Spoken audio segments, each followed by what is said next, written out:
And now we want to turn to that stark new warning from the Department of Homeland Security. Threats of violence from homegrown extremists are growing in the wake of the insurrectionist attack on the Capitol January 6th. Our Tom Bossert, ABC News contributor and a former Homeland Security advisor in the Trump administration and the Bush administration, joins us now with more. Tom, so this is the first national terrorism alert from the DHS in a year. What does it mean? What do you read in this? Yeah, Terry, this is the system that we created after 9/11 that most Americans and you will remember as the color-coded system. Are we at orange or red, and how imminent might a terrorist attack be? This is the first time since that system changed into a system in which there's no color assigned, but there's just information conveyed in which it's been used for domestic violence or the potential threat of it. So I think a lot of us are struggling to understand, is it a warning? Or is it really just simply bringing awareness to the public that this is a trend? Now, the content of the warning itself was very clear. It said there was no specific or imminent violence, but it was also very troubling in that it suggested there was a growing or swelling continued frustration that might boil over.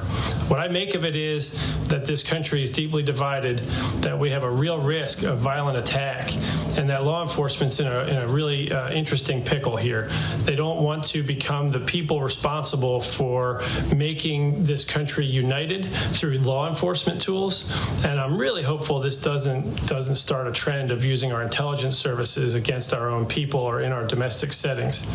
That said, there's a lot of worry among people I talk to about some of the movements that are within this kind of violent group or subset of groups being spawned by international connected white supremacist groups that do represent a movement. If we get a movement instead of just a grievance, then I'm concerned. And you said we're divided. Well, we're also divided over the nature of the reality that we share. In addition to this new warning this afternoon, we're also learning that QAnon followers, that wild conspiracy theory group, they could be plotting acts of violence to support President Trump, coinciding with the end of the first 10 days of the new administration. Have you heard that? What can you tell us about it? What does this political moment lead you to believe? Is there more to come? It leads me to believe that words can really matter, and they can take people that are unstable or otherwise unaware of the reality around them and spawn them to violence. Timothy McVeigh in the Oklahoma City bombing was terribly tragic. He was not a well-adjusted human being. There are a lot of people out there that can see this rhetoric and turn it into something that will be devastating. I hate to think that will happen, but what do I make of it?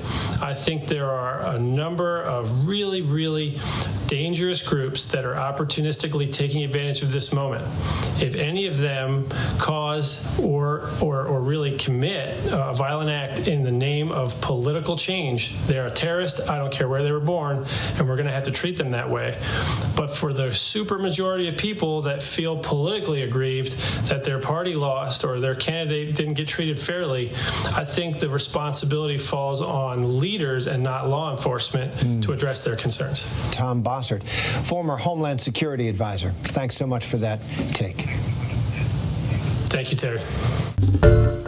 Hi, everyone. George Stephanopoulos here. Thanks for checking out the ABC News YouTube channel. If you'd like to get more videos, show highlights, and watch live event coverage, click on the right over here to subscribe to our channel. And don't forget to download the ABC News app for breaking news alerts. Thanks for watching.